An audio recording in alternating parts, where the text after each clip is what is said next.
Subscribe மற்றும் bell ஐக்கானை press பண்ணீங்க அப்படின்னா எங்கள் வீடியோஸோட நோட்டிஃபிகேஷன் உடனுக்குடனே கிடைக்கும்.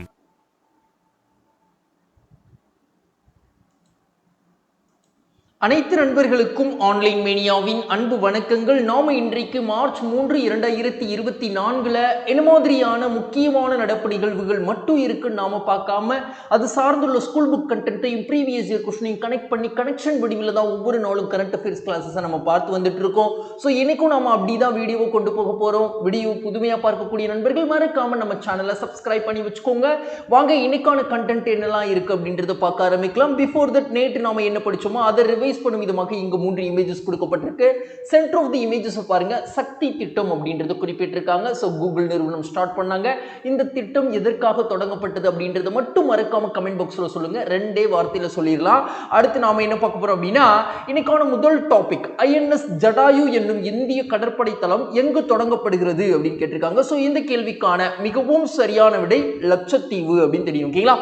அப்போ மேற்கூறிய ஆப்ஷன்ஸ்லாம் எதற்காக வைக்கப்பட்டது அப்படின்னா INS விந்தேகிரி, INS மகேந்திரகிரி இந்த 2 கடற்படை கப்பல்களும் மும்பையில இருந்தும் கொல்கத்தால இருந்தும் இந்திய நாட்டிற்கு அர்ப்பணிக்கப்பட்டது. நாம படிச்சிருக்கோம். ஓகேங்களா? சோ அதை நாம ரிவைஸ் பண்றோம். அதுக்கப்புறம் விசாகப்பட்டினத்துல நேற்று நாம ஒரு விஷயம் படிச்சோம். கடற்படை பயிற்சி இந்தியாவிற்கும் மலேசியாவிற்குமானது நடைபெறுக்கு இருக்கு அப்படின்னு படிச்சோம். ஓகேங்களா? சோ இந்த கடற்படை பயிற்சியோட பெயர் என்ன அப்படின்றது மறக்காம கமெண்ட் பாக்ஸ்ல சொல்லுங்க. வாங்க இன்னைக்கான இந்த INS ஜடாயு கடற்படை தளம் சார்ந்த விஷயங்கள் வேற என்ன இருக்குன்னு பார்க்கலாம். சோ தொடக்கம் எப்ப தொடங்க போறாங்க? பிப்ரவரி 6 தொடங்க போறாங்க. சோ இந்தியன் நேவி இணைப்பிற்கான முன்னிலையாக இந்த நிகழ்வுல யார் கலந்துக்க போறாங்க அப்படின்னா கடற்படை தளபதி R ஹரிகுமார் அவர்கள் கலந்துக்க போறாங்க. சோ இதனால ஏற்படக்கூடிய பயன் அப்படின்னா இந்திய பெருங்கடல் பகுதியில் ராணுவ மற்றும் வணிக கப்பல்களின் செயல்பாடுகளை தீவிரமாக கண்காணிக்க முடியும் அப்படின்னு சொல்றாங்க. ஓகேங்களா? சோ கூடுதலாக இணைய உள்ளவை எது அப்படின்னா MH-60R அப்படின்னு சொல்லக்கூடிய சீஹாக் அப்படின்னு சொல்லக்கூடிய நீர்மூழ்கி கப்பலை தாக்கி அழிக்கும் திறன் படைத்த ஹெலிகாப்டர் தான் வந்து கூடுதலான இணைப்பாக இணைக்க போறாங்க அப்படின்றத பார்த்துக்கணும். ஓகேங்களா? ஸோ அதுக்கப்புறம் இணைப்பு நிகழ்ச்சி எங்க நடைபெற இருக்கு? கடற்படை விமான தளமாகிய INS கருடா கொச்சியில் இருக்கு. ஓகேங்களா? ஸோ இங்க தான் இந்த இணைப்பு நிகழ்ச்சி அப்படின்றது நடைபெற இருக்கு. ஸோ கடற்படை கமாண்டர்களுக்கான மாநாடு எங்க கூடிய விரைவில் நடைபெற இருக்கு அப்படின்னா INS விக்ராந்த்லையும் INS விக்ரமாதித்யாலையும் நடக்க இருக்கு அப்படின்றது தெரியும். ஓகேங்களா? ஸோ INS ஜடாயு அப்படின்னு சொல்லக்கூடிய இந்திய கடற்படை தளம் எங்கு தொடங்க போகுது அப்படின்னா ஸோ லட்சத்தீவு அப்படின்ற நம்ம படிச்சிருக்கோம். சோ அதை நம்ம தெரிஞ்சுக்கிட்டாச்சு. அடுத்து நாம என்ன பார்க்க போறோம் அப்படின்னா ஒரு புக் கண்டென்ட் லட்சத்தீவுல தான தொடங்குறாங்க. சோ லட்சத்தீவு சார்ந்ததா நம்ம தெரிஞ்சுக்க போறோம். சோ இந்தியாவின் மேற்கு பகுதியில் அமைஞ்சிருக்கு லட்சத்தீவு அப்படின்னு சொல்லிட்டாங்க. முருகை பாறைகளால் ஆனது, கோரல் ரீஃப்ஸால் ஆனதுன்னு சொல்லிட்டாங்க. சோ 32 சதுர கிலோமீட்டர் பரப்பளவை உள்ளடக்கியது அப்படின்னு சொல்லிட்டாங்க. இதோடைய தலைமையகம் கவராத்தி அப்படின்னு சொல்லிட்டாங்க. ஸோ அதுக்கப்புறம் என்ன சொன்னாங்கன்னா 8 டிகிரி கால்வாய் வந்து மாலத்தீவையும் லட்சத்தீவையும் பிரிக்குது அப்படின்னு சொல்லிட்டாங்க. இங்க மனிதர்கள் வாழ இல்லாத ஒரு தீவுகள் இருக்கு. அந்த தீவுடைய பேர் பிட் தீவு அப்படின்னு சொல்றாங்க. மனிதர்கள் வசிக்காத தீவு, ரொம்ப அழகா சொல்லணும்னா. சோ பறவைகள் சரணாலயத்திற்கு பெயர் பெற்ற பகுதியாக இது பார்க்கப்படுது. சோ லட்சத்தீவு அப்படின்னு இப்போதான் சொல்றோம் 1973 அப்புறம். அதற்கு முன்பாக லட்சத்தீவு, மினிக்காய் மற்றும் அமினி தீவு அப்படின்னு அழைக்கப்பட்டது அப்படின்னு சொல்லிட்டாங்க. ஓகேங்களா? சோ இதை நம்ம தெரிஞ்சுக்கிட்டாச்சு. அடுத்து நம்ம என்ன பார்க்க போறோம் அப்படின்னா ஒரு ப்ரீவியஸ் இயர் क्वेश्चन பார்க்க போறோம். மசகண்டா கப்பல் கட்டும் தளம் எங்க இருக்கு அப்படின்னு கேட்டிருக்காங்க. மும்பையில இருக்கு அப்படின்னு தெரியும். ஓகேங்களா? சோ அடுத்து இன்னொரு क्वेश्चन பார்க்கிறோம். சோ ப்ளூ எக்கனாமி நீல பொருளாதாரம் எதனுடன் தொடர்புடையது? தொடர்பில்லாததை நீ எடுப்பா அப்படின்னு சொல்லியிருக்காங்க. மீன் உற்பத்தி அதிகரித்தல் கரெக்ட் தான். மீன் தொடர்புடைய செயல்களில் இளைஞர்களை செயல்பட வைத்தல் கரெக்ட் தான். தேன் உற்பத்தி அதிகரித்தல் தவறு. மீன் உற்பத்தி அதிகரித்தல் கரெக்ட். ஓகேங்களா? மீன் ஏற்றுமதி அதிகரித்தல். ஓகேங்களா? சோ அப்ப கொடுக்கப்பட்ட விஷயங்கள 3 மட்டும் தவறானது அப்படின்றதை நம்ம பார்த்தாச்சு. அடுத்து நாம என்ன பார்க்க போறோம் அப்படின்னா இந்தியாவில் திறக்கப்பட்டுள்ள 3வது உர ஆலை எங்கு புதுப்பிக்கப்பட்டுள்ளது அப்படின்னு கேட்டிருக்காங்க. ஓகேங்களா? சோ இந்த கேள்விக்கான மிகவும் சரியான விடை சிந்திரி, ஜார்க்கண்ட்ல தன்பாத் அப்படின்ற மாவட்டத்தில் இருக்கக்கூடிய இடம் தான் சிந்திரி அப்படின்ற இடம். ஸோ இந்த இடத்துல தான் என்ன பண்ணியிருக்காங்க, உர ஆலை புதுப்பிக்கப்பட்டு திறக்கப்பட்டிருக்கு. ஸோ இந்த மாதிரி உர ஆலை புதுப்பிக்கப்பட்டு திறக்கப்பட்டதில் இது 3வது உர ஆலையாக பார்க்கப்படுது.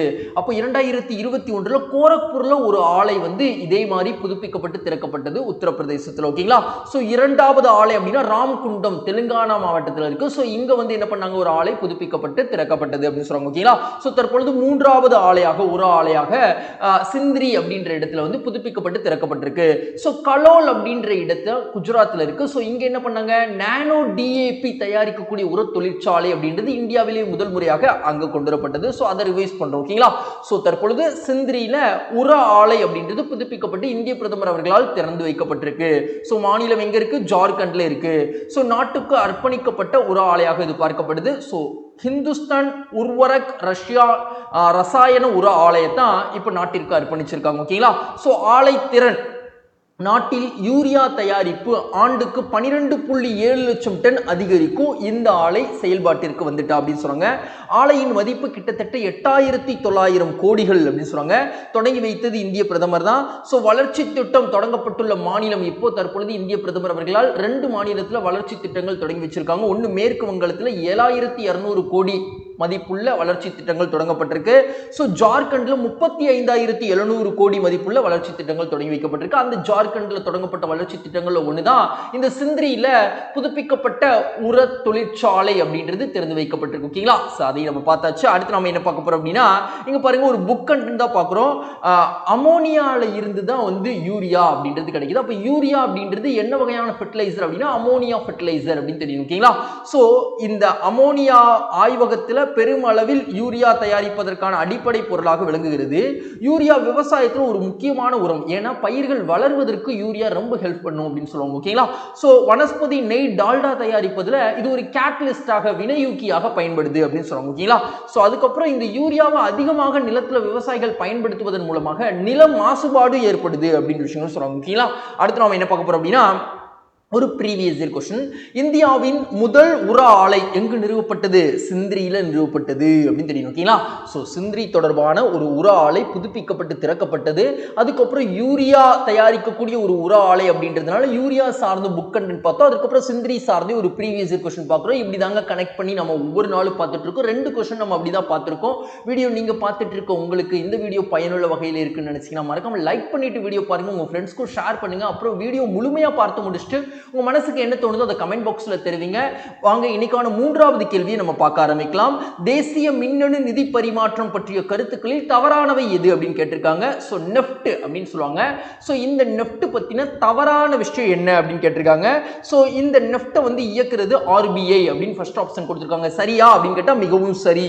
அதிகபட்ச பரிமாற்ற தொகை அப்படின்றதுக்கு வரம்பே கிடையாது. எவ்வளவு வேண்டாலும் நம்ம பண டிரான்சாக்ஷன் பண்ண முடியும் அப்படின்னு சொல்லுவாங்க. ஆன்லைன்ல பணம் டிரான்சாக்ஷன் பண்ணக்கூடிய ஒரு ப்ராசஸ்க்கு பேர் தான் தேசிய மின்னணு நிதி பரிமாற்றம் அப்படின்னு தெரியணும். சோ அதிகபட்சமாக எவ்வளவு பணம் வேண்டாலும் டிரான்சாக்ஷன் பண்ணிக்கலாம்னு சொன்னாங்க. இது கரெக்டா அப்படின்னு கேட்டா மிகவும் சரி அப்படின்னு தெரியணும். சோ நெஃப்டை வழங்குவது இந்திய வங்கிகள் அப்படின்னு கொடுத்திருக்காங்க. இது சரியா அப்படின்னு கேட்டா இதுவும் சரி. சோ குறைந்தபட்ச பரிமாற்ற தொகை 1 லட்சத்திற்கும் மேற்பட்ட தொகைகளை மட்டும்தான் நெஃப்ட்ல டிரான்சாக்ட் பண்ண முடியுமா அப்படின்னு கேட்டா இல்ல இது தவறு. சோ குறைந்தபட்சம் 1 ரூபாயில இருந்தே நாம என்ன பண்ணிக்கலாம் அப்படின்னா நெஃப்ட்ல டிரான்சாக்ட் பண்ண முடியும் அப்படின்னு தெரியணும். ஓகேங்களா.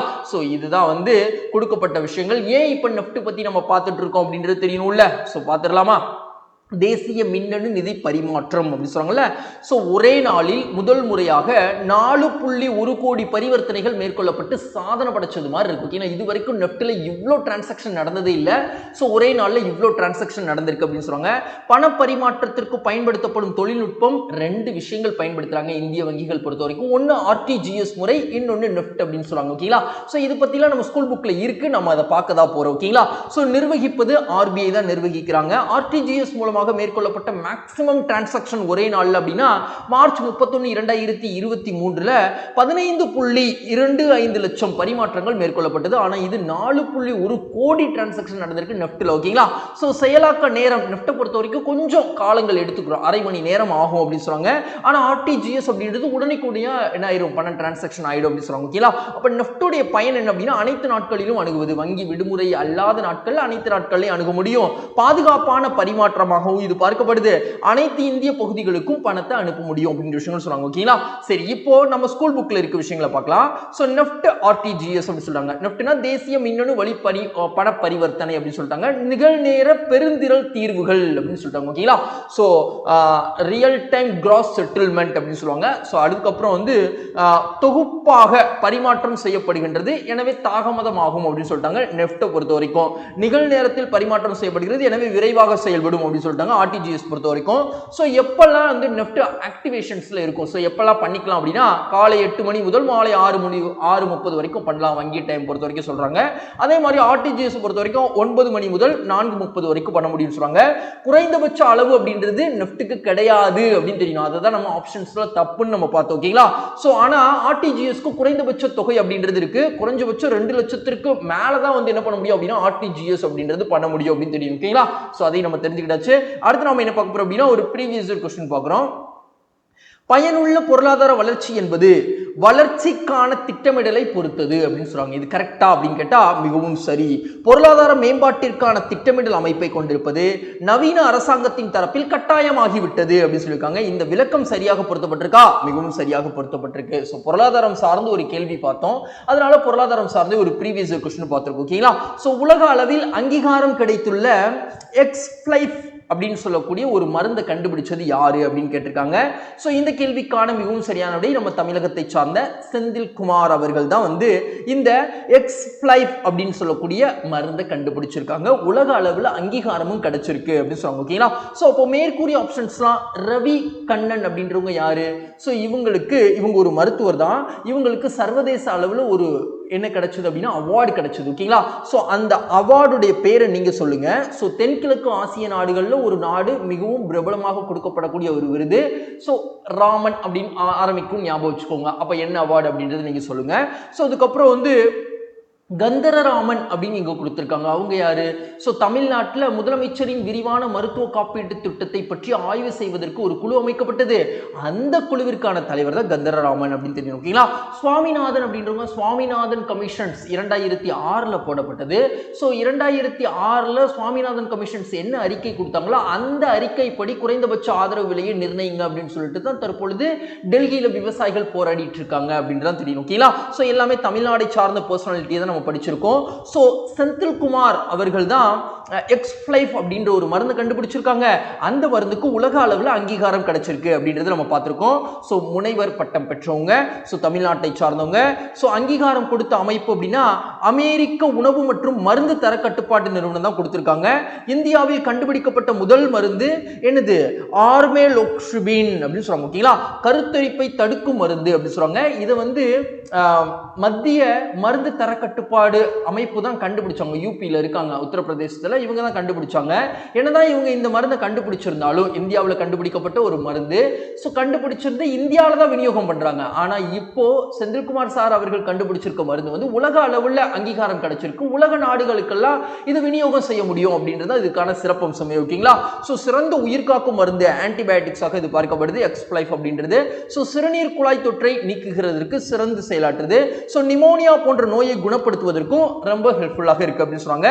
இந்தியாவில் கண்டுபிடிக்கப்பட்ட மருந்தினை முதல் முறையாக வெளிநாடுகளில் விற்பனையாக உள்ளது அப்படின்னு சொல்லியிருக்காங்க. அமெரிக்கா அப்புறம் யூகே போன்ற நாடுகள் எல்லாம் இந்த மருந்தை விநியோகம் செய்ய முடியும் அப்படின்னு சொல்லியிருக்காங்க. ஓகேங்களா? அடுத்து நாம என்ன பார்க்க போறோம் அப்படின்னா ஆன்டிபயோட்டிக்ஸ்னா என்ன அப்படின்றத பார்க்க போறோம்.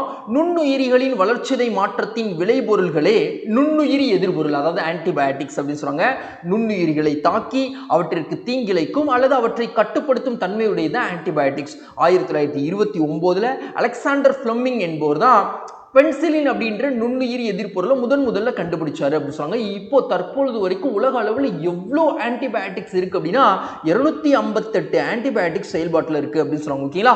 So cholera, diphtheria, pneumonia, typhoid போன்ற நோய்களை கட்டுப்படுத்துவதற்கு இந்த ஆன்டிபயோட்டிக்ஸ் எல்லாம் பயன்படும் அப்படின்னு சொல்றாங்க. ஓகேங்களா?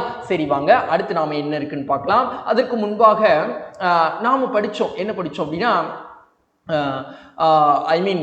மலேரியாவுக்கு வந்து உலக சுகாதார நிறுவனம் வந்து ஒரு அங்கீகரிக்கப்பட்ட மருந்து அப்படின்னு சொல்லிட்டு ஒரு மருந்தை நிர்ணயிச்சாங்க. அந்த மருந்துடைய பேர் என்ன அப்படின்றத நீங்க சொல்லணும். ஓகேங்களா?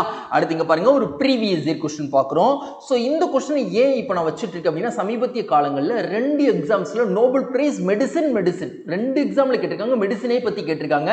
வருஷத்தை மட்டும் மாற்றி 2020 யார் வாங்கினாங்க, 2021 வாங்கினாங்க. அதுக்கு முன்னாடிலாம் பார்த்தா நிறைய தடவை கேட்டிருக்காங்க. ஆனா பிசிக்ஸ் இந்த மாதிரி கேட்டிருப்பாங்க. ஆனா மெடிசின்ல இப்போ அதிகமாக கான்சென்ட்ரேட் பண்றாங்க. ஸோ டேவிட் ஜூலியஸ், அதுக்கப்புறம் ஆட்ரம் பட்டாபூட்டியன் அப்படின்றவங்க 2021 வாங்கியிருக்காங்க. 2024 நடந்த எக்ஸாம்ல கேட்டிருக்காங்க. ஆனா 2023 யாரு வாங்கினாங்க அப்படின்றது இன்னும் கேட்கல. ஸோ கேட்பதற்கு வாய்ப்பு அதிகமாகவே இருக்கு. ஸோ நீங்க என்ன பண்ணிக்கணும் அப்படின்னா அதை நம்மளாவே தெரிஞ்சு வச்சுக்கணும். ஸோ ஒரு பெண் மற்றும் ஒரு ஆண் 2 பேர் வாங்கியிருப்பாங்க. ஸோ ட்ரியூஸ் அப்படின்ற ஒருத்தர் வாங்கியிருப்பாரு. அப்புறம் கேத்லின் கரிகோ அப்படின்றவங்க வாங்கியிருப்பாங்க. ஓகேங்களா? ஸோ இவங்க என்ன பண்ணியிருப்பாங்க, கோவிட்-19ல mRNA வேக்சினேஷனை டெவலப் பண்ணியிருப்பாங்க. அதற்காக இவங்களுக்கு 2023 நோபல் பிரைஸ் கொடுத்திருப்பாங்க. ஸோ கூடுதலாக அதையும் தெரிஞ்சுக்கோங்க. அடுத்து நாம என்ன பார்க்க போறோம் அப்படின்னா ஒரு ப்ரீவியஸ் இயர் கொஸ்டின் இன்னொன்று, இன்சுலின் அப்படின்றது முதல்ல கண்டுபிடிச்சது யாருன்னு கேட்டிருக்காங்க. பேண்டிங் மற்றும் பெஸ்ட் அப்படின்னு தெரியணும். ஓகேங்களா? சரி வாங்க அடுத்த விஷயம் பார்க்கலாம். அந்நிய செலவாணி இருப்புகளில் உள்ளடங்கியவைகளில் சரியானவற்றை தேர்வு செய்க அப்படின்னு கொடுத்திருக்காங்க. ஓகேங்களா? ஸோ அந்நிய செலவாணியில எதெல்லாம் ஒரு நாடு சேமிச்சு வைக்க முடியும், வெளிநாட்டுகள்ல ஒரு நாடுகளுக்கு சொத்துக்கள், அசையாத சொத்துக்கள்லாம் இருந்தது அப்படின்னா அதை அந்நிய செலவாணிகள்ல சேர்க்க முடியுமா? ஆமா, சேர்க்க முடியும். சிறப்பு எடுப்பு உரிமைகள் அப்படின்னு சொல்றாங்க, ஸ்பெஷல் டிராயிங் ரைட்ஸ் அப்படின்னு சொல்லுவாங்க. இது யாரு கொடுப்பா அப்படின்னா சர்வதேச பண நிதியம் கொடுப்பாங்க. எல்லா நாடுகளும் இதை வாங்கி வச்சுப்பாங்க. ஓகேங்களா? சோ இதையும் அந்நிய செலவாணி பட்டியல்கள்ல வைக்க முடியும் அப்படின்னு தெரியும். ஓகேங்களா? சோ வெளிநாட்டு நாணயங்கள் அப்படின்றது டாலர், பவுண்ட், ஸ்டெர்லிங், யுவான் இந்த மாதிரி வெளிநாட்டு நாணயங்கள் அதிகமாக நாடுகள், அது வளர்ந்த நாடுகளுடைய நாணயங்களை ஈர்த்து வச்சுப்பாங்க. அமெரிக்கன் டாலர்ஸை எல்லாருமே சேவ் பண்ணி வைக்கணும்னு நினைப்பாங்க. சோ இது அந்நிய செலவாணி கையிருப்புல வரக்கூடிய ஒரு விஷயம் தான். அதுக்கப்புறம் அந்த நாட்டில் இருக்கக்கூடிய தங்கம் அதிகமாக என்ன பண்ணுவாங்க, அந்நிய செலவாணி கையிருப்பு வச்சுப்பாங்க. ஓகேங்களா? சோ இதெல்லாமே அந்நிய செலவாணி கையிருப்புகள்ல வைக்கப்படக்கூடிய விஷயங்கள் தான். சோ கொடுக்கப்பட்ட அத்துணை விஷயங்களும் சரி அப்படின்னு தெரியணும். ஓகேங்களா?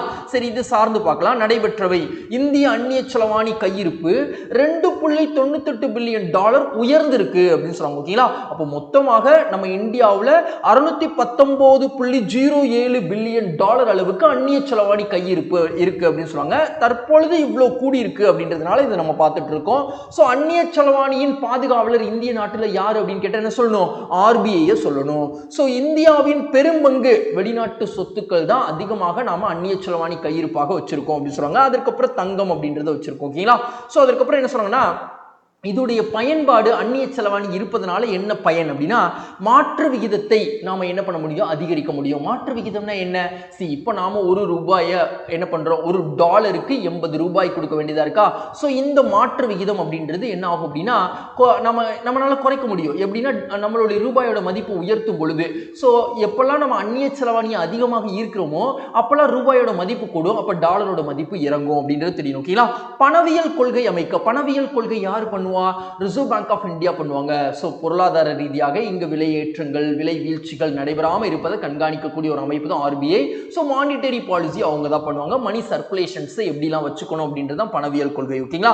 இந்திய நாணயத்தின் தேய்மானத்தை குறைப்பது அப்படின்னு சொல்லுவாங்க. ஓகேங்களா? சோ அந்நிய செலவாணியை அதிகம் ஈர்க்கும் பொழுது இந்திய நாணயத்துடைய தேய்மானம் அப்படின்றது குறையும் அப்படின்னு சொல்லுவாங்க. ஓகேங்களா? அடுத்து என்ன சொல்றாங்க, அதிக அந்நிய செலவாணியை ஒரு நாடு ஈர்க்குது அப்படின்னா அப்ப என்ன நன்மைகள் விளையும் அப்படின்னா அதிகமாக அந்நிய நேரடி முதலீடு அப்படின்றது அதிகமாகும், வெளிநாட்டு வர்த்தகத்தை அதிகமாக ஈர்க்க முடியும், பொருளாதாரமும் வளர்ச்சி அடையும் அப்படின்னு தெரியும். ஓகேங்களா? அடுத்து நாம என்ன பார்க்க போறோம் அப்படின்னா ஒரு புக் கண்டென்ட், அதாவது அந்நிய செலவாணி கையிருப்புகள்லேயே உள்ளடங்கப்பட்ட விஷயங்கள் தான் இந்த சிறப்பு எடுப்புரிமைகள் அப்படின்னு நம்ம ஆப்ஷன்ல பார்த்தோம். ஓகேங்களா? ஸ்பெஷல் டிராயிங் ரைட்ஸ் அப்படின்னு சொல்லுவாங்க.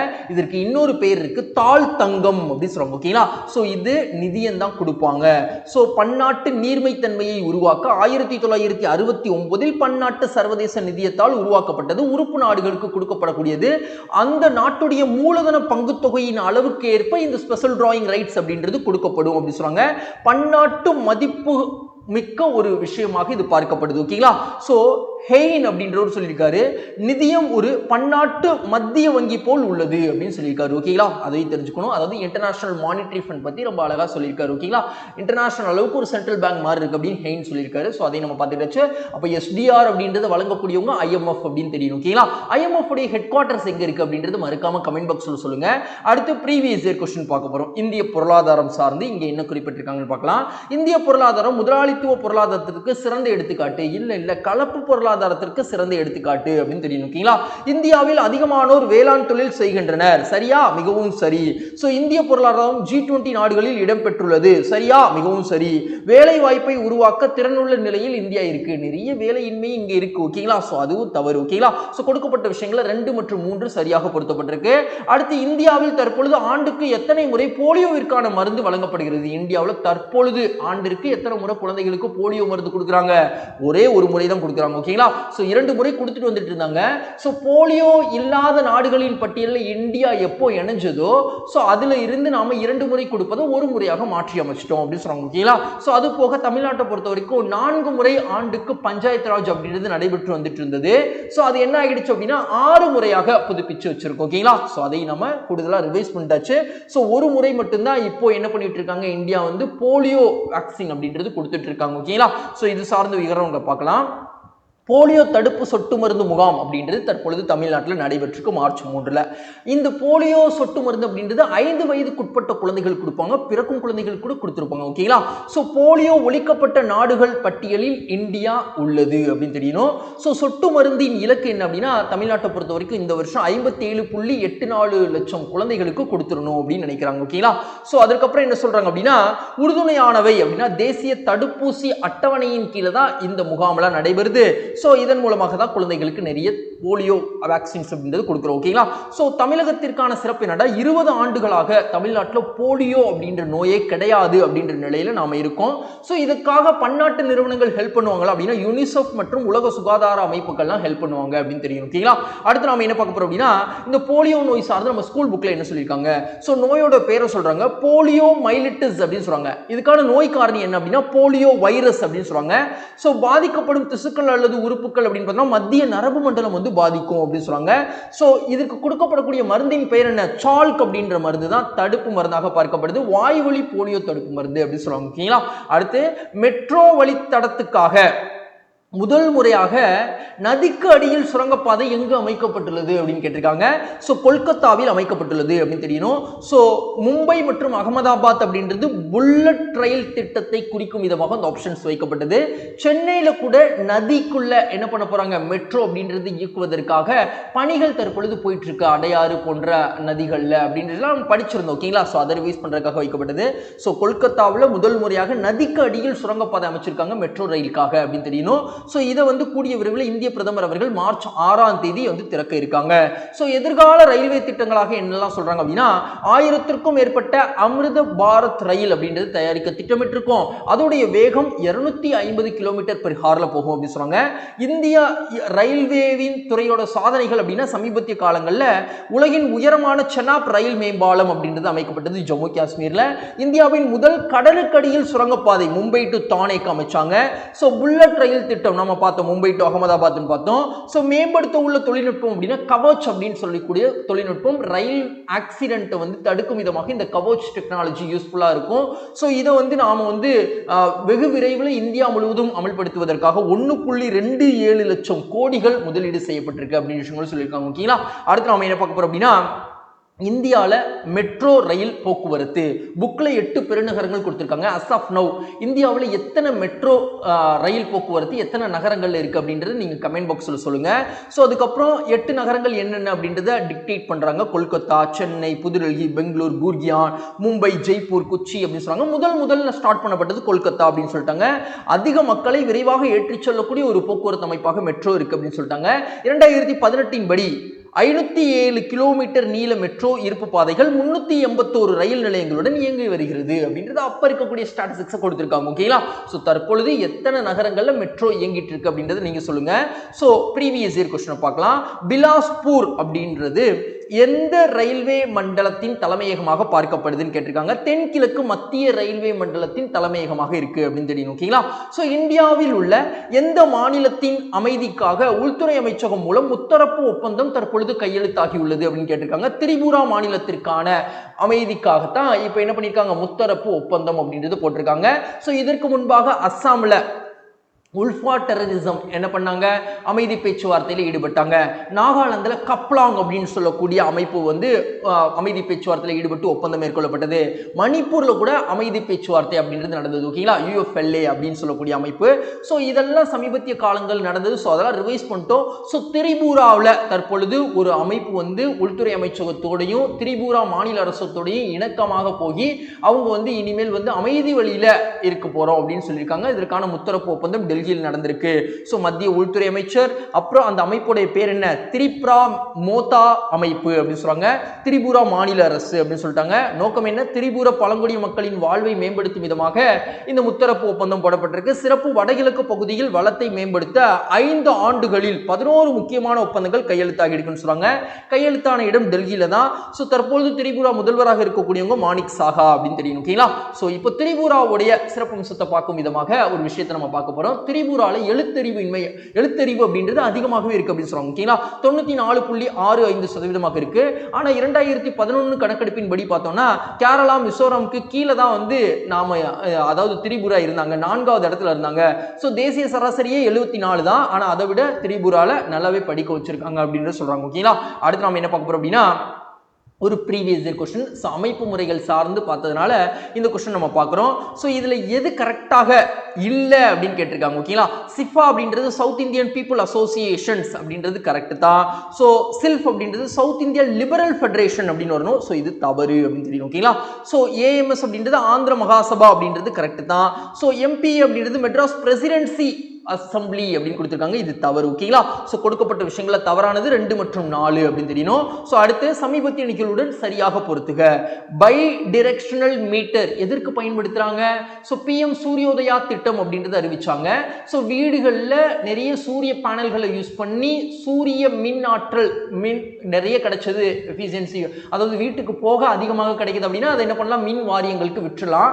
சோ அப்படி விற்குவதற்காக அவங்களுடைய சூரிய பேனல்ல எவ்வளவு கேப்பபிலிட்டி இருக்கு மின் ஆற்றல் ப்ரொடியூஸ் பண்றதை செக் பண்றக்கூடிய ஒரு கருவி தான் பை டைரக்ஷனல் மீட்டர் அப்படின்றது. ஓகேங்களா, ஸோ ஏன் செக் பண்றாங்க, ஸோ அவங்க வீட்டில் வந்து இப்போ 1 கிலோவாட் மின்சாரத்தை ப்ரொடியூஸ் பண்ணக்கூடிய சோலார் பேனல் இருந்தது அப்படின்னா அரசாங்கம் 30,000 ரூபாய் மானியம் கொடுப்பாங்க. 2 கிலோவாட் அப்படின்னா 60,000 ரூபாய், 3 கிலோவாட் அளவுக்கு வச்சிருக்காங்க அப்படின்னா 78,000 ரூபாய் மானியம் கொடுப்பாங்க. ஸோ அதெல்லாம் செக் பண்ணணும்ல, ஸோ அதுக்காக பை டைரக்ஷனல் மீட்டர் அப்படின்ற கருவியை பயன்படுத்தி இப்போ செக் பண்றாங்க. ஓகேங்களா, ஸோ இந்த கருவியே நம்ம கிட்ட சஃபிஷியண்டா இல்லை, ஸோ அதையும் நம்ம ஆர்டர் பண்ணியிருக்கோம் வாங்குறதுக்கு. ஓகேங்களா, ஸோ தற்பொழுது தமிழ்நாட்டில் இந்த விஷயங்கள் நடந்துட்டு இருக்கு. 3000 ஆண்டு பழமையான நினைவு சின்னம் தற்பொழுது தேனி மாவட்டத்தில் அருவா தீப்படி பாறை அப்படின்னு சொல்ற இடத்துல கண்டுபிடிக்கப்பட்டிருக்கு. ஓகேங்களா, சோ பெருங்கற்காலத்துல அவங்க வச்சிருந்த கருவிகளை தீட்டுவதற்கு இந்த கற்கள்லாம் பயன்படுத்தப்பட்டது அப்படின்றது தெரிய வந்திருக்கு. ஓகேங்களா, ஸோ பாலிகிறிஸ்டல் பந்து அப்படின்றது குழந்தைகள் பயன்படுத்தக்கூடிய ஒரு பந்து. இந்த பந்தை தடை செய்யணும் அப்படின்னு சொல்லிட்டு அறிவிக்கை வெளியிடப்பட்டது.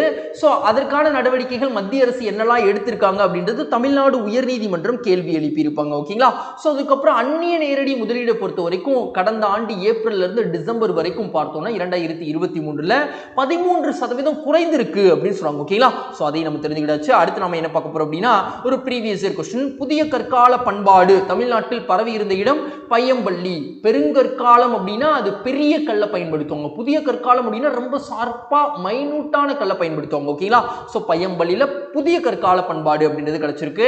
சோ அதுக்கப்புறம் நம்ம என்ன பார்க்க போறோம் அப்படின்னா இங்க பாருங்க, தமிழ்நாட்டில் பல்லாவரத்தில் முதன்முதலையாக பழைய கற்கால கருவியை கண்டுபிடித்தது ராபர்ட் ஃபூட் அப்படின்னு சொல்றாங்க. ஓகேங்களா, சோ அடுத்த விஷயம், விளையாட்டு வீரர்கள் மற்றும் அவர்களின் தொடர்பான தொடரை பொறுத்துக. சிவா தாபா தற்பொழுது எங்க நடக்கப்படக்கூடிய டோர்னமெண்ட்ல கலந்துக்க போறாங்க, ஒலிம்பிக் குத்துச்சண்டை தகுதி சுற்று இத்தாலியில நடக்க போது. சோ அதுல கலந்துக்க போறாங்க. சோ குத்துச்சண்டை போட்டியுடன் தொடர்புடையவர் அப்படின்றது நல்லா ஞாபகம் வச்சுக்கணும். ஓகேங்களா, சோ அன்கிதா ரெய்னா அப்படின்றவங்க IDF டென்னிஸ் தொடர் ஹரியானா நடந்திருக்கும், அதுல சாம்பியன் பட்டத்தை வென்றிருப்பாங்க. சோ இரட்டையர் பிரிவில். ஓகேங்களா, சோ அதை நம்ம தெரிஞ்சுக்கிட்டாச்சு. சித்தல் தேவி அப்படின்றவங்க வேர்ல்டு ரேங்கிங் சாம்பியன்ஷிப் துபாயில நடக்குது. சோ வில்வித்தையுடன் தொடர்புடையவங்க, 2 கைகள் இல்லாதவங்க, பாரா போட்டி தான் இது வந்து. சோ அதுல கலந்துக்கிறாங்க. ஓகேங்களா, சோ அதுக்கப்புறம் ஜஸ்மின் ஆல்ட்ரின் அப்படின்றவங்க ஸ்காட்லாண்டில் உலக உள்ளரங்கு தடகள சாம்பியன்ஷிப் போட்டி அப்படின்றது நடந்திருக்கும். நீளம் தாண்டுதலும் தொடர்புடையவங்க. ஸோ அன்ஃபார்ச்சுனேட்டாக இவங்க தோல்வி விட்டுருப்பாங்க. இருந்தாலும் இவங்க தடகளத்தில் நீளம் தாண்டுதலும் தொடர்புடையவங்க அப்படின்னு தெரியும், ஜஸ்மின் ஆல்ட்ரின். ஓகேங்களா? ஸோ இன்னைக்கான நடப்பு நிகழ்வுகள் பார்த்தாச்சு. ஒரு குயிக் ரிவிஷன் பார்த்துடலாம். ஐஎன்எஸ் ஜடாயு அப்படின்னு சொல்லக்கூடிய கடற்படை தளம் எங்கு தொடங்க போறாங்க? லட்சத்தீவு அப்படின்னு பார்த்தோம். 3வது உர ஆலை எங்கு புதுப்பிக்கப்பட்டு திறக்கப்பட்டிருக்கு? சிந்திரி அப்படின்னு பார்த்தோம். ஸோ தேசிய மின்னணு நிதி பரிமாற்றம் நெஃப்ட் மூலமாக 4.1 கோடி பரிவர்த்தனைகள் ஒரே நாள்ல நடத்தப்பட்டிருக்கு அப்படின்னு பார்த்தோம். அப்புறம் எக்ஸ்பிளைஃப் அப்படின்னு சொல்லக்கூடிய மருந்தை வந்து தமிழ்நாட்டை சார்ந்த செந்தில்குமார் அவர்கள் கண்டுபிடிச்சிருக்காங்க. உலக அங்கீகாரம் கிடைச்சிருக்குன்னு பார்த்தோம். அந்நிய செலவாணி இருப்பு பொறுத்த வரைக்கும் 2.6 பில்லியன் டாலர் உயர்ந்திருக்கு அப்படின்னு விஷயம் நம்ம பார்த்தோம். ஓகேங்களா? ஸோ அதுக்கப்புறம் தேசிய தடுப்பூசி அட்டவணையின் கீழே போலியோ மருந்து அப்படின்றது வழங்கப்பட்டு தமிழ்நாட்டில் தற்பொழுது அந்த முகாம் நடந்திருக்கும். ஸோ சுரங்கப்பாதை, அதுவும் நதிக்கு அடியில் மெட்ரோவுக்காக ஒரு சுரங்கப்பாதை முதல்ல இந்தியாவில் அமைச்சிருக்காங்க. எங்க கொல்கத்தாவில் அது கூடிய விரைவில் திறக்கப்படுறாங்க இந்திய பிரதமர். ஓகேங்களா? ஸோ முத்தரப்பு ஒப்பந்தம் யாரு? திரிபுரா மாநிலத்தில் அமைதியை நிலைநாட்டும் விதமாக உள்துறை அமைச்சகம், திரிபுரா மாநில அரசு, அப்புறம் திபிருதே அப்படின்னு சொல்லக்கூடிய ஒரு அமைப்பு. ஓகேங்களா? ஸோ இவங்க எல்லாரும் சேர்ந்து தான் வந்து முத்தரப்பு ஒப்பந்தத்தில் ஈடுபட்டிருக்காங்க. சூரியோதயா திட்டத்திற்கு இணங்க மானியங்கள் கொடுக்கும் விதமாக பைடைரக்ஷனல் மீட்டர் அப்படின்னு சொல்லக்கூடிய கருவி வந்து பயன்படுத்திட்டு இருக்காங்க அப்படின்னு விஷயம் பார்த்தோம். அன்கிதா ரெய்னா அப்படின்றவங்க டென்னிஸ் விளையாட்டுடன் தொடர்புடையவங்க அப்படின்னு விஷயம் பார்த்தோம். ஓகேங்களா? ஸோ இன்னைக்கான தகவல் முடிஞ்சது ஃப்ரெண்ட்ஸ். மேலும் நாளைக்கு புதிய தகவலுடன் உங்களை சந்திக்கின்றேன். இந்த வீடியோ உங்களுக்கு பிடிச்சிருந்தது அப்படின்னா மறக்காம லைக் பண்ணிடுங்க, உங்க ஃப்ரெண்ட்ஸ்க்கு ஷேர் பண்ணுங்க. முக்கியமா வீடியோ எப்படி இருந்தது அப்படின்றத கமெண்ட் பாக்ஸ்ல தெரிவிங்க. தேங்க்யூ. நாளைக்கு சந்திக்கலாம்.